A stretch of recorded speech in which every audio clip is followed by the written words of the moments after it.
Seguramente hemos escuchado las noticias con asombro cuando varios obreros quedan atrapados bajo varios metros de tierra cuando su mina se desploma.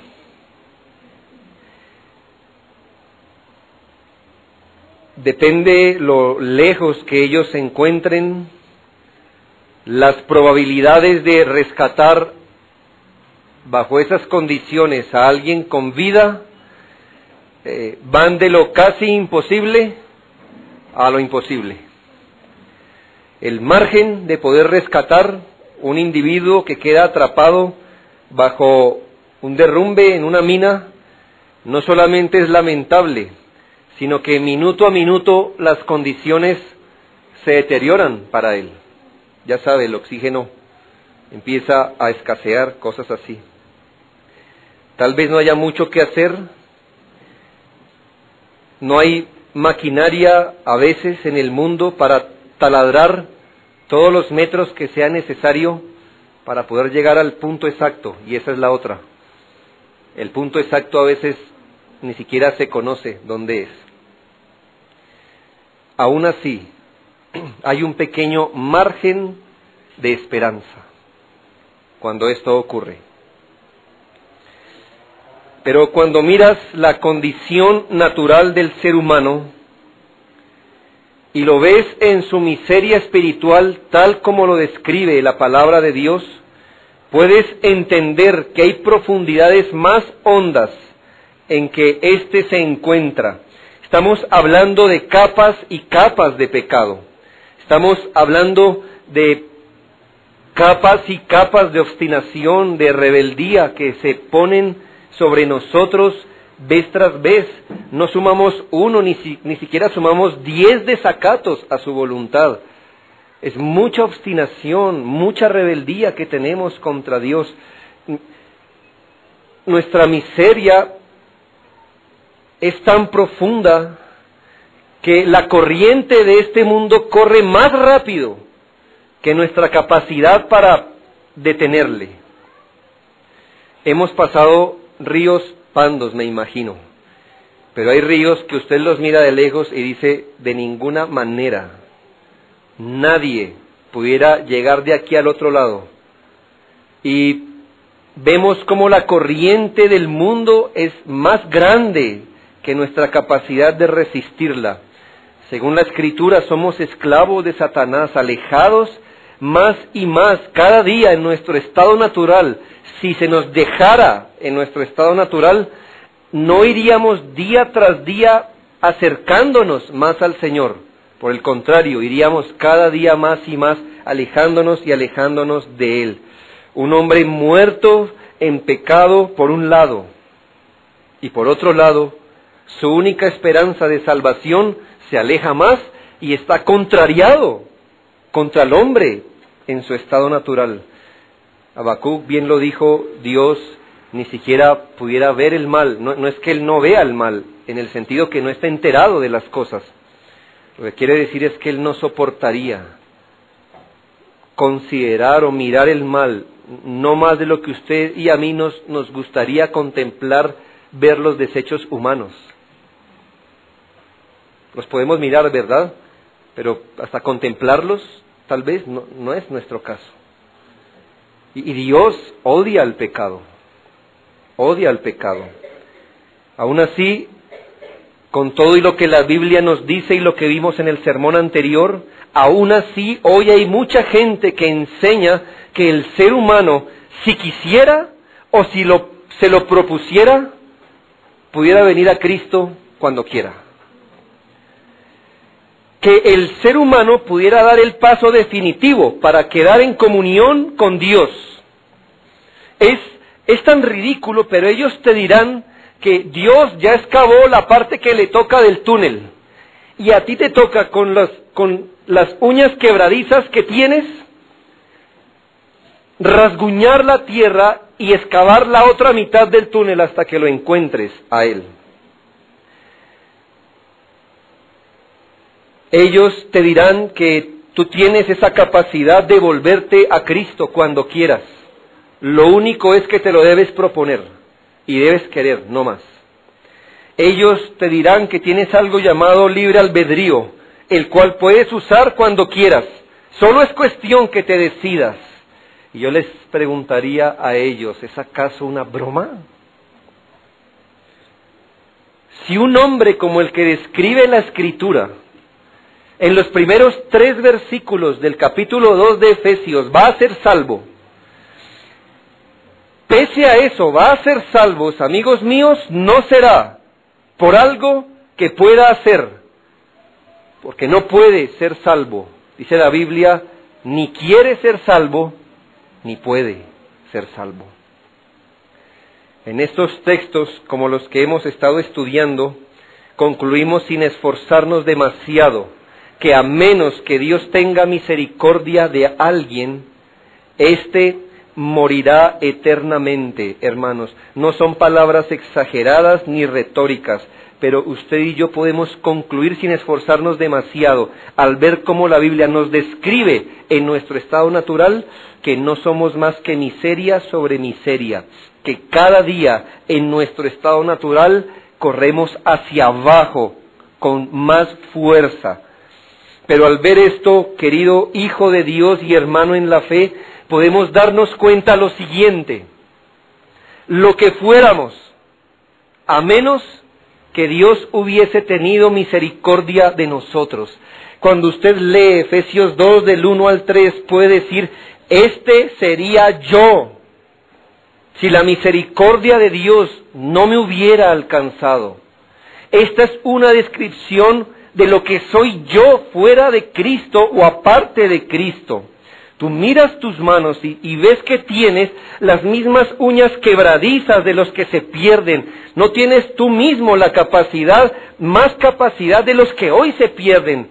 Tú mismo sabes tu propia condición, que no podemos luchar a monto propio con nuestros pecados, no podemos.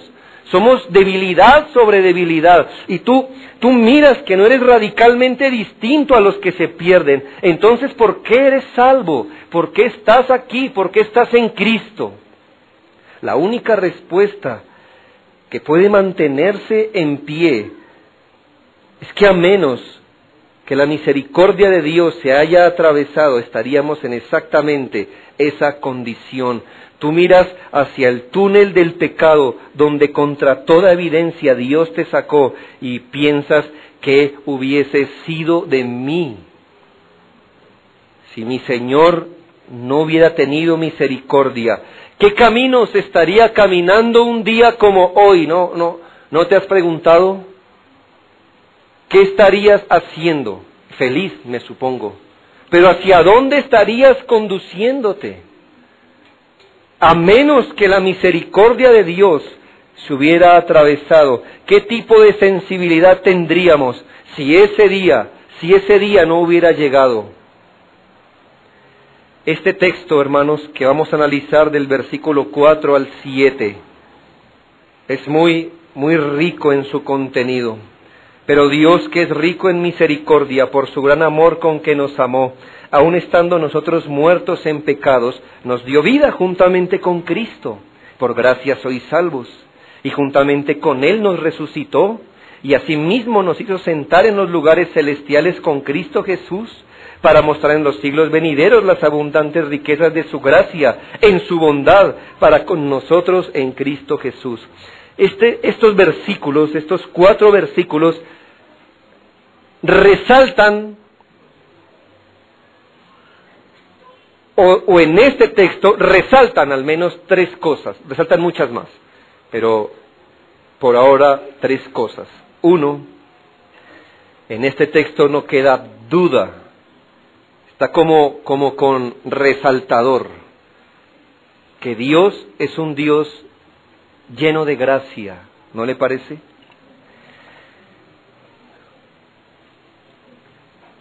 Note cómo empieza el versículo 4, pero Dios. Es decir, ese pero nos está ofreciendo un contraste. Tal cosa venía, sí, pero cambió. Y a veces pensamos, imagínese que nuestro texto empezara con y, no con pero, sino con y. Y entonces venimos diciendo que el hombre es esto, esto y lo otro, y es ahí que nos dijera, ¿más malas noticias? ¿Otro martillazo sobre la cabeza? Imagínate esto. Entonces seguiría describiendo nuestra terrible condición natural. Pero imaginemos que nuestro texto no empieza con un pero, sino con un entonces. El hombre es así, así, así, entonces. Y entonces estaríamos hablando, hermanos, de la consecuencia lógica de nuestro estado y quién pudiera soportar seguir leyendo estas cosas. O qué tal nuestro texto empezará con un por lo tanto, por lo tanto, por lo tanto. El hombre es así, así, así, por lo tanto. Y entonces, ¿quién pudiera resistir la lista de cualquier tipo de maldiciones que nosotros tendríamos que recibir por nuestro estado? Pero tú ves ese texto y empieza con un pero, como diciéndonos un momento, sabiendo esto, Dios en cambio hizo esto. Y cuando ves que Dios no responde como debería, no hace lo que es justo hacer en su momento, y hay un pero, hermano, eso nos está diciendo que Dios es un Dios de gracia. ¿Cómo es que nosotros miramos el sermón pasado, esos espirales terribles que nos describen en nuestra carrera hacia la condenación, pero de repente, de una manera inexplicable, dice, pero Dios, que es rico en misericordia, y empieza a describir cosas que ni siquiera un ser humano pudiera esperar? Este texto resalta la gracia de Dios, pero también, hermano, este texto resalta grandes contrastes, los opuestos de muchas cosas. Casi que por cada cosa descrita en los primeros 3 versículos de nuestro estado natural, casi que los otros 4 versículos le responden con una cosa. Le voy a explicar más o menos. ¿Se acuerda cómo se nos catalogó como hijos de ira? Ahora aparece la palabra ira de Dios, pero el versículo 4 dice, Dios que es rico en misericordia. ¿Lo notas? ¿Cómo tenemos un Dios de ira, pero en el versículo 4, un Dios de amor y misericordia? Eso es muy bueno. Se nos estaba diciendo, mira tu condición natural, eres esclavo de Satanás, por un lado. Ahora unos versículos más adelante dice, juntamente con Cristo. Ya no es Satanás, ya ahora es Cristo. Si notas la gran diferencia, no es un punto intermedio, la diferencia se nota.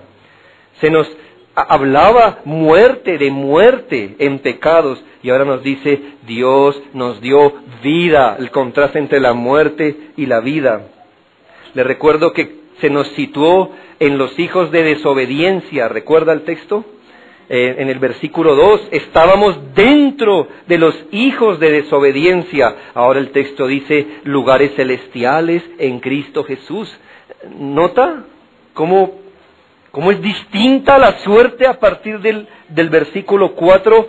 Se nos habla, hermanos, como si se nos estuviera describiendo nuestra situación impía, de pensamientos impíos, de deseos impíos, de andar manejados por nuestra mente.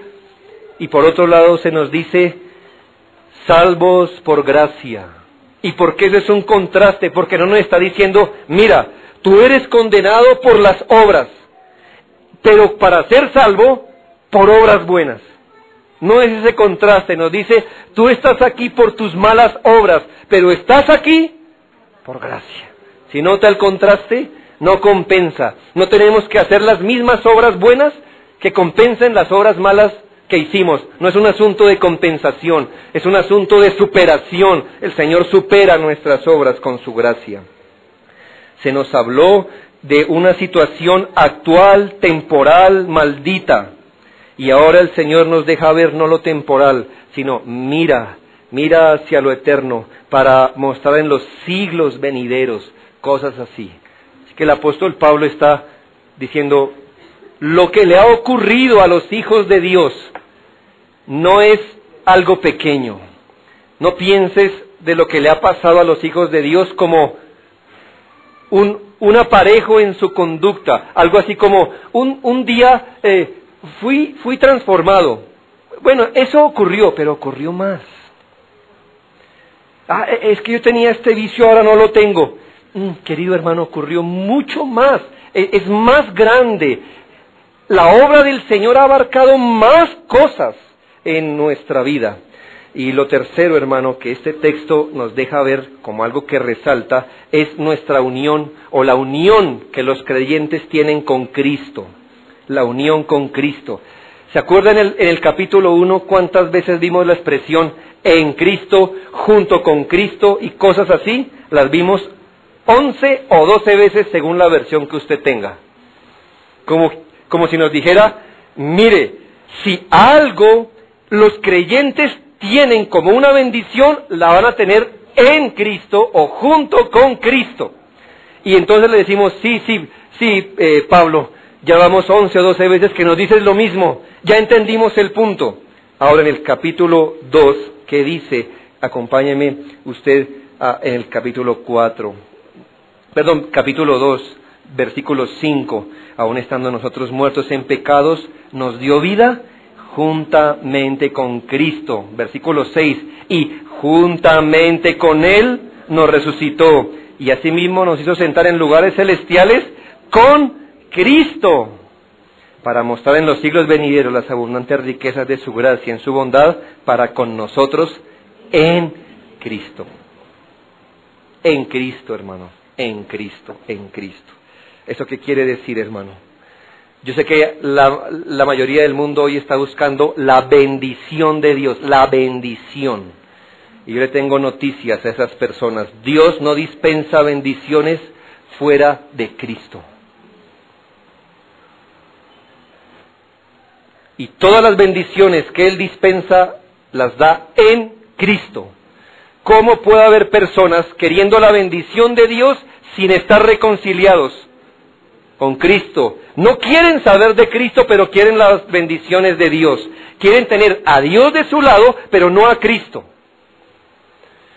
Y al menos por 16 ocasiones, en unos pocos versículos, la Biblia dice, si tienes una suerte buena hoy, y si la tendrás mañana, es solo porque estás en Cristo. Lo demás, tómalo como una gracia temporal y limitada.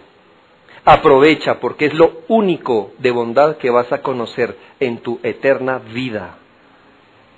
Lo que hoy puedas. Pero bendición solo en Cristo, en Cristo, en Cristo. Juntamente con Cristo. Esto es muy diciente. Toda la misericordia que Dios quiera mostrar, todo el amor que Dios quiera mostrar, toda la gracia, todo el sustento, todo eso que Dios quiere mostrar hoy, solo lo dispensa en Cristo y a causa de la unión con Él. Que no se le olvide, hermano. Ahora sí, hermano, quiero que miremos brevemente 3 cosas. El Dios que da vida, porque nos describe a ese Dios que da vida. Después vamos a ver la vida que da Dios. Y después vamos a ver el propósito de Dios al darnos vida. ¿Está bien? No se me pierda. 1. El Dios que da vida. Versículo 4. Pero Dios, que es rico en misericordia, por su gran amor con que nos amó, aun estando nosotros muertos en delitos. Se nos describe, hermanos, al Dios que da vida, para que usted y yo halláramos la razón de la salvación de los que creen. No hay otra razón por la que gente va a ser salva, sino Dios. Ese es el fundamento, esa es la explicación. Tú miras el hombre, cómo se describe en la Biblia y te preguntas cómo un hombre así puede ser salvo. Y la respuesta, nunca la busques en el hombre mismo. El apóstol Pablo dice, si hay alguna manera en que un hombre como el descrito en la Biblia va a ser salvo es esta: Dios, que es rico en misericordia, con su gran amor con que nos amó. Ahí busca, ahí donde debes buscar. La Biblia no dice que Dios sea el que ayuda a nuestra salvación. Dice la Biblia, la salvación es de Jehová, Salmo 3:8. La salvación es de Él. Él no te ayuda a la salvación. Él salva. Él salva.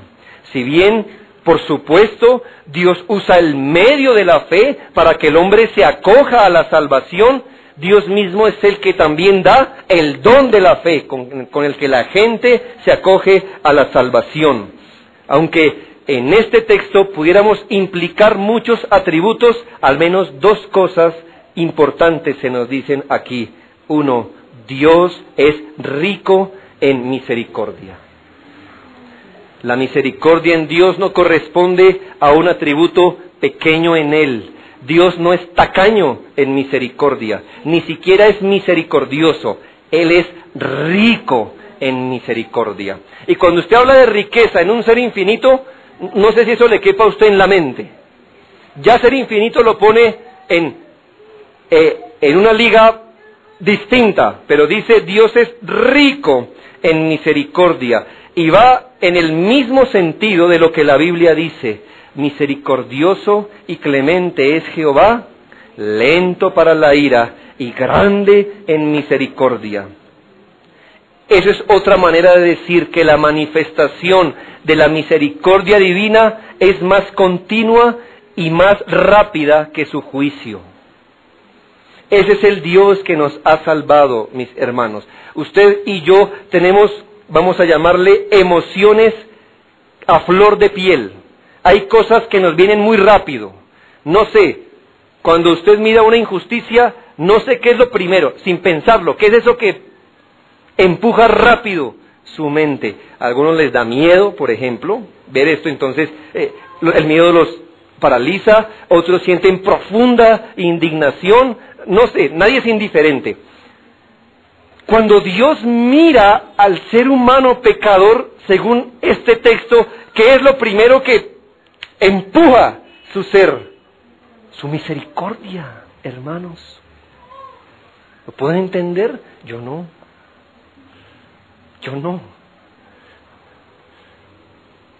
Su misericordia es lo primero que brota. Después de eso, y meditándolo bien, Él dice, no, ahora ira. No, es distinto a nosotros, pero ¿qué es lo primero que salta en Dios? Su deseo de salvar. Eso es lo que agrava el que la gente no venga a Cristo, que Él nos está enfrentando a un Dios iracundo. Lo que va a ser pesado el juicio es que ese hombre rechazó a un Dios de misericordia, que estaba más presto a salvarlo que a condenarlo. Y aún así lo rechazó. Es un Dios de misericordia. Y sabes, esa palabra no dice algo, no dice cosas buenas de nosotros. ¿Sabes cuál es el espacio donde la misericordia opera? En la miseria. Por eso está la palabra misericordia. Así que si Dios es rico en misericordia, nosotros éramos ricos, ¿cómo en qué? Profunda miseria, hermano. ¿Hay otra palabra peor que profunda miseria? Bueno, si usted la conoce, me la dice. Quiero encontrar una que sea más descriptiva. Pero si ese Dios tuvo que ser rico en misericordia para sacarnos de donde estábamos, yo puedo dimensionar un poco de nuestra profunda y multifacética miseria. Pero además de eso, hermano, el texto dice, Dios que es rico en misericordia por su gran amor con que nos amó. Ya vuelvo y digo lo mismo. Ya hubiera dicho que Dios es un Dios de amor. Estamos hablando de un ser infinito en amor, pero dice con su gran amor. Fue un ejercicio de gran amor de Dios. Ahora, yo leo el versículo anterior y veo, Dios está airado. Pero ese Dios airado Es un Dios amoroso y compasivo también. Yo no entiendo estas cosas como quisiera entenderlas, pero tiene que ser así. No sé cómo un Dios airado al mismo tiempo es un Dios de amor, pero Él lo es así. Y por su gran amor con que nos amó, Él, ese amor electivo, porque dice amor con que nos amó, y escúchese bien, aún estando en nuestros delitos y pecados. Quiere decir que el amor de Dios no fue una respuesta a nuestra conversión. No es la respuesta de Dios cuando nos arrepentimos. Dice la Biblia, con su gran amor con que nos amó, aún estando muertos en pecados. Aún, es decir, cuando estábamos en esa condición. Por supuesto, Dios no ama a toda la humanidad así, pero está hablando de ese amor eterno con que ha amado a los elegidos. Aún así, hermanos, aún así es impactante. ¿Por qué? Porque Dios a los elegidos los amó cuando ellos estaban viviendo en sus pecados. El amor de Dios no es la respuesta de Dios a nuestra conversión, es la fuente de nuestra conversión. Ese poder se manifestó contra toda nuestra animadversión. Así que la salvación de pecadores, hermanos, se debe a un acto amoroso de Dios por su pueblo y no que haya algo en la criatura. Podemos decir muchas cosas más, hermanos, pero este es el Dios de amor que ha salvado a su pueblo. Ese es el Dios que da vida, un Dios de amor. Y esa tal vez es la buena nueva, querido amigo. Esa es la buena noticia. La buena noticia es que Dios quiere salvar al pecador. Quiere salvar al pecador porque es misericordioso. ¿Sabe? Voy a usar una palabra que es como hablar de Dios como un humano, solo para que me entienda, pero no es que eso pase literalmente. Pero Dios hoy está reprimiendo su ira para darle paso a su misericordia.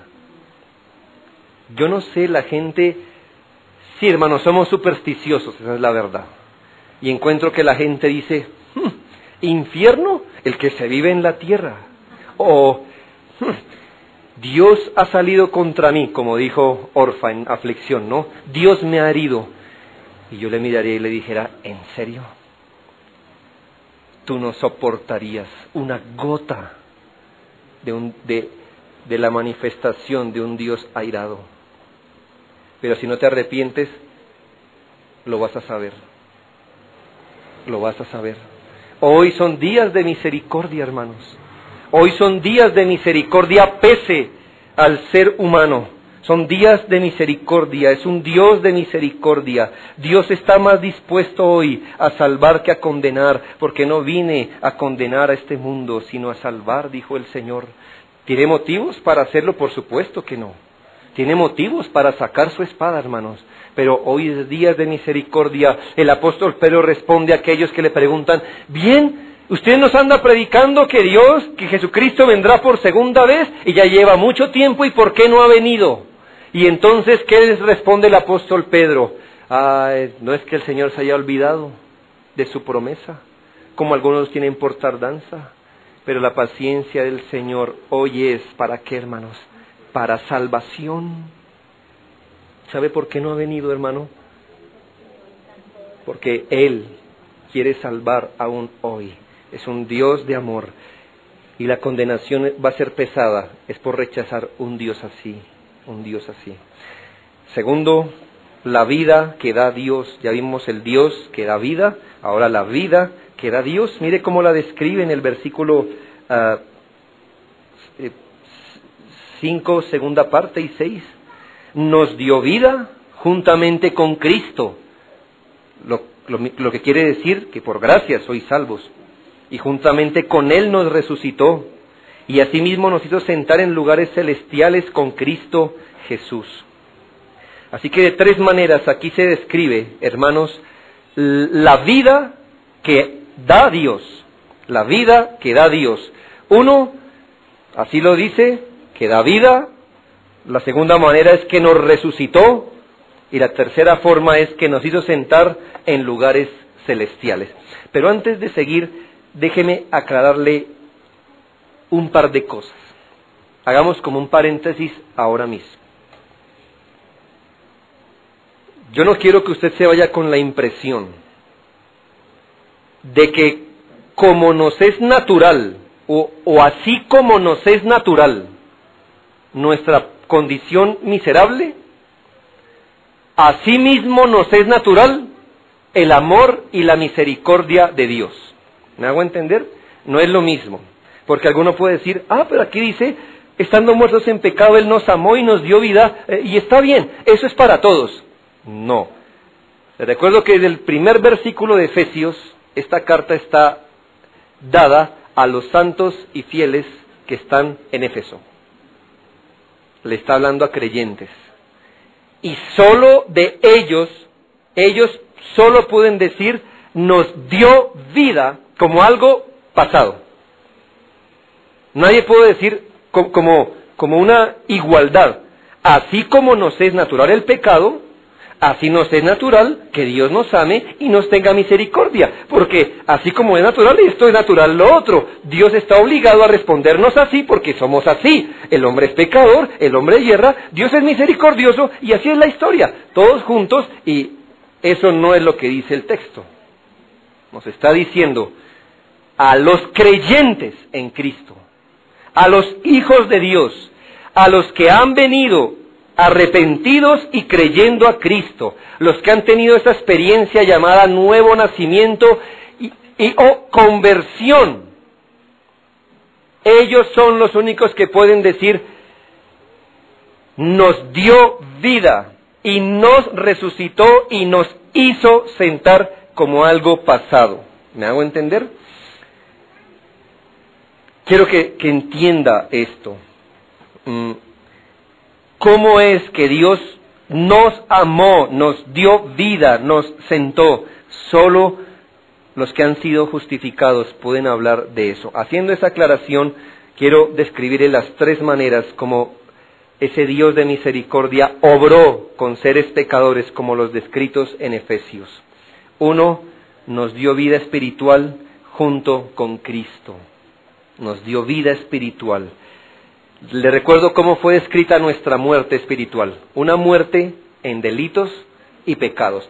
Así que si Él va a dar vida, o sea, si la muerte consiste en delitos y pecados, ¿la vida en qué va a consistir? Pues en revertir los efectos de los delitos y pecados. En eso consiste la vida. De tal forma, hermanos, que aquí estamos delante de la famosa doctrina del nuevo nacimiento o regeneración. Dios nos dio vida. Ese maravilloso día, hermano, que si usted es hijo de Dios, ha debido experimentar. El día en que Dios lo tomó a usted y lo puso al frente y le dijo, hablemos de cuentas hoy. Tal vez no así tan literalmente, pero ya usted entiende, en su alma. Y ese día donde Él le perdonó sus pecados y le dio fe para creer en Cristo como Salvador. Escúchese. No el día que se lo encontró usted en un gran problema y Él dijo, ven a mí, yo te lo soluciono a todos. No, ese día no. Ese día fue el día que usted aprendió mal de Cristo. El día que el Señor se atravesó en su camino y le dijo, hablemos de su pecado. El día en que nos dio vida junto con Cristo. El día en que Él dijo, hablemos de sus delitos y pecados. El día en que nuestra naturaleza caída fue quitada del trono. Ella reinaba. Pero ese día no fue un grito de independencia. ¿Sabe que el grito de independencia no es igual que la independencia? El día del grito de independencia solo gritamos independencia. Pero no fuimos independientes ese día. Solo lo gritamos, porque seguimos siendo esclavos. Más bien, el día en que nuestro ejército sacó por la fuerza a España, Ese día fue el día de nuestra independencia de verdad. Bien, el día de la regeneración no es el día del grito de independencia. El día del nuevo nacimiento es el día en que el Señor por su poder depuso nuestra naturaleza humana. Desde ese día en adelante, usted y yo no estamos muertos en delitos y pecados. Desde ese día. Es distinto, ¿no cree? Así que sí, yo entiendo que Dios no quiso quitar nuestra naturaleza. Tenemos un remanente de esa naturaleza, pero no domina. De los regenerados se puede decir que están muertos para el pecado. Escuche bien lo que dice la Escritura. Así también vosotros, considerados muertos al pecado, pero vivos para Dios en Cristo Jesús, Señor nuestro. Eso está en Romanos 6:11.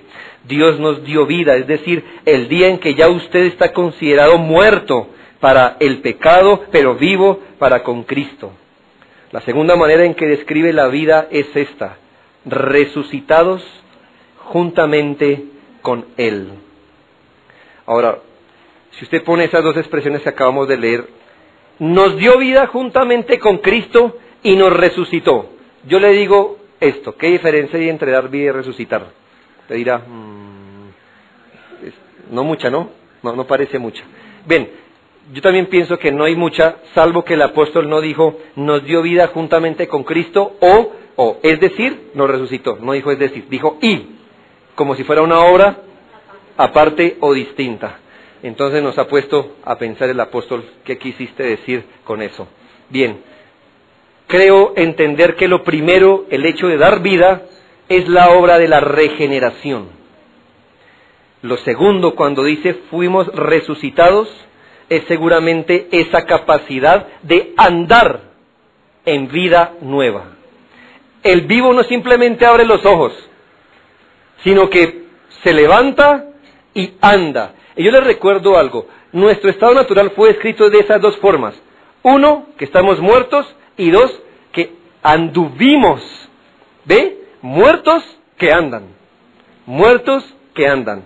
Y entonces el Señor responde a esas dos cosas diciendo, vida para andar, vida para vivir.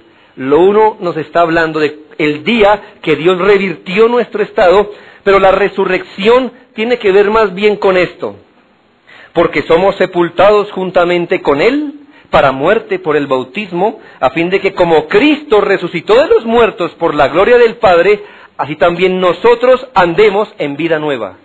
¿Sí ve cómo la resurrección está ligada a andar en vida nueva? Eso está en Romanos 6:4. Así que estoy pensando en esto, hermanos. Ese Dios que dio vida, no solamente nos dio vida, sino que hoy nos ha puesto a andar, hermanos, de acuerdo a esa vida, en vida nueva. Y lo tercero, hermano, la tercera manera como se describe la vida que nos dio Dios es sentados en lugares celestiales con Cristo. Esta expresión es muy alta, hermanos, y ojalá pudiéramos expresar esta mañana lo que quiere decir. El apóstol Pablo nos acaba de decir que en nuestro estado natural, ¿cuál es nuestro ambiente? ¿Cuál es nuestro contexto? ¿En qué nivel nos movemos? Y entonces usted diría, pues, en las cosas de este mundo, en el contexto de los hijos de desobediencia, en nuestros propios pensamientos, como que nuestra vida espiritual se mueve bajo el aire donde Satanás gobierna. ¿Me hago entender? Ese es nuestro contexto. Ahora el apóstol Pablo dice, y ese Dios de misericordia nos sentó en lugares celestiales con Cristo, lo que quiere decir que ahora el principio de vida que nos rige, si somos hijos de Dios, no es el principio de vida de este mundo, ni de los hijos de desobediencia. Hay un nuevo principio incrustado en nuestra vida, y es el de los lugares celestiales. Tan así que el apóstol puede decir, y ahora estamos sentados en esos lugares celestiales. Hoy somos considerados por Dios como suyos, como gente espiritual. Antes nos consideró como carnales, como bajo el poder de Satanás. Hoy nos considera como suyos, bajo su poder.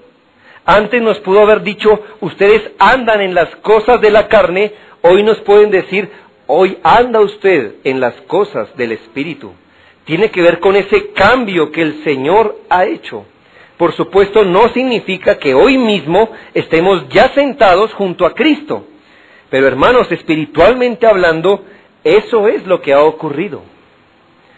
Y estamos esperando la segunda venida de Cristo para que aún con nuestro cuerpo estemos sentados con Cristo. Pero el punto es este, hermano, a nivel práctico. Estamos en el mundo, hermanos, pero no somos del mundo. Ahora tenemos una ciudadanía que pesa sobre todo, y no es la ciudadanía de este mundo. Por lo que ahora los principios con los que andamos no son los principios del mundo, los de Dios. Un día vendrá cuando alma y cuerpo, esta realidad será vista. Y tercero, hermano, quiero que mire usted el objetivo de Dios al darnos vida. Y yo aquí tengo que decir lo siguiente, hermanos. ¿Cuál es el propósito que Dios tenía para hacer lo que hizo? No sé, hermano, piense en esto, todavía no lea el texto, pero piense en esto. ¿Qué quería Dios hacer? O sea, ¿por qué miró seres humanos así? ¿Por qué?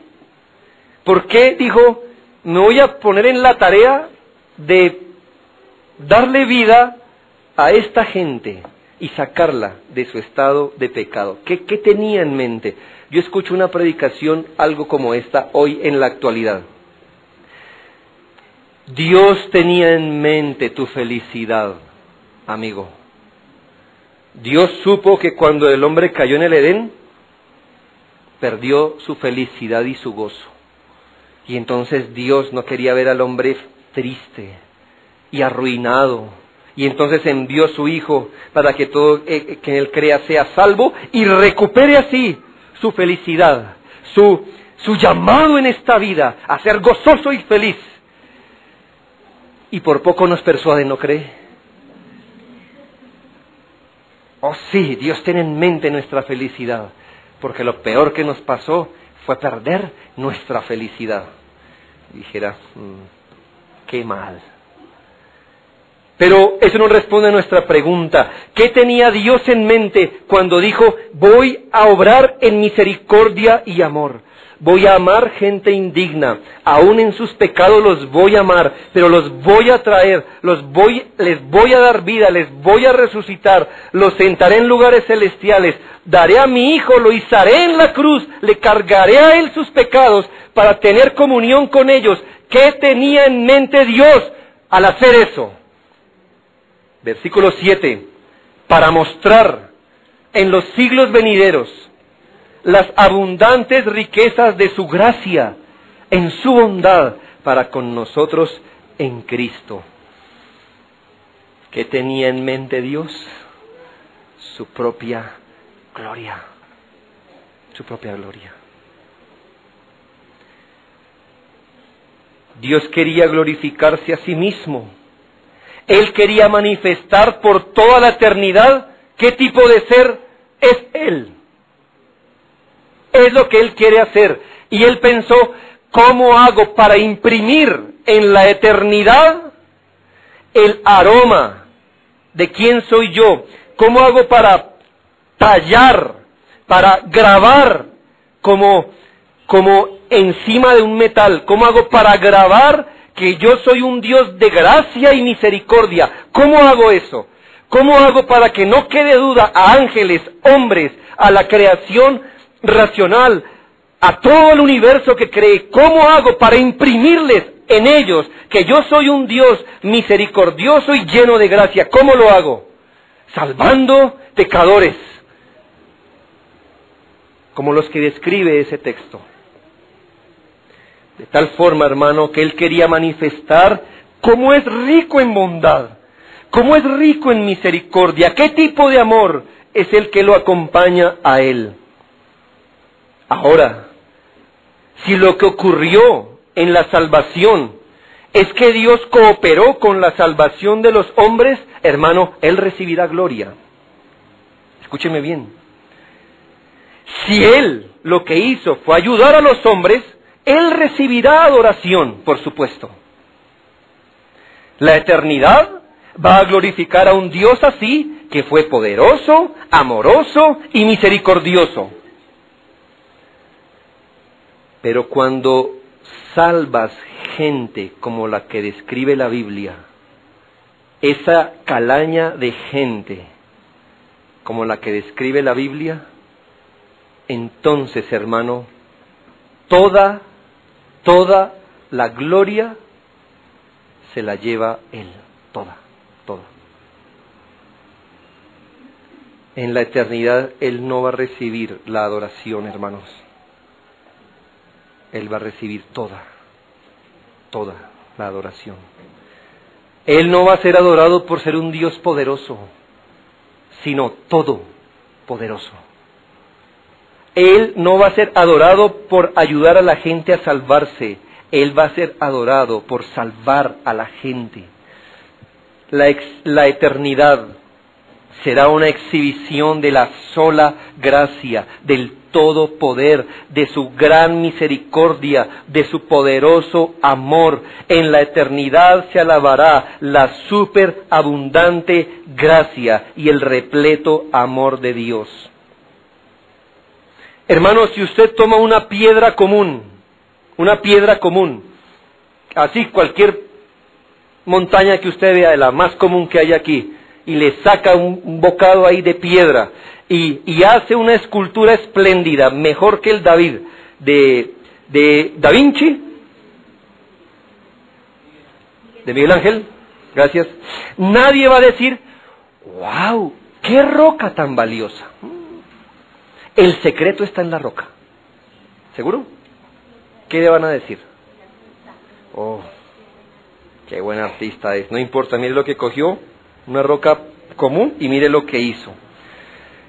Si alguno dijera, no, el secreto está en la roca, pues tú le dirás, deja sola esa roca donde está y vuelve en 1000 años, a ver si la encuentras como una escultura. ¿Sí? Ninguno. ¿Por qué se alaba al artista? Porque la roca no colaboró en nada. Pero si usted toma basura y miseria espiritual y la convierte en hijos amados, resplandecientes por la vida de Cristo en ellos, hermano, nadie va a decir, ¿qué decisión tomaron? Libre albedrío. Gracias a Dios por el libre albedrío. Uy, qué bueno el día que yo repetí esa oración. No hay como ese día. No, hermano. Cuando alguien toma basura y miseria espiritual y la convierte en hijos amados, la eternidad dirá algo parecido. Inefable es la divina gracia. Es inmensurable, cual la mar, fuente preciosa para salvar al pecador, perdonando todos mis pecados. Cristo me limpió de mi maldad, alabaré su nombre por la eternidad. Eso es lo que se va a decir, hermanos. Oremos.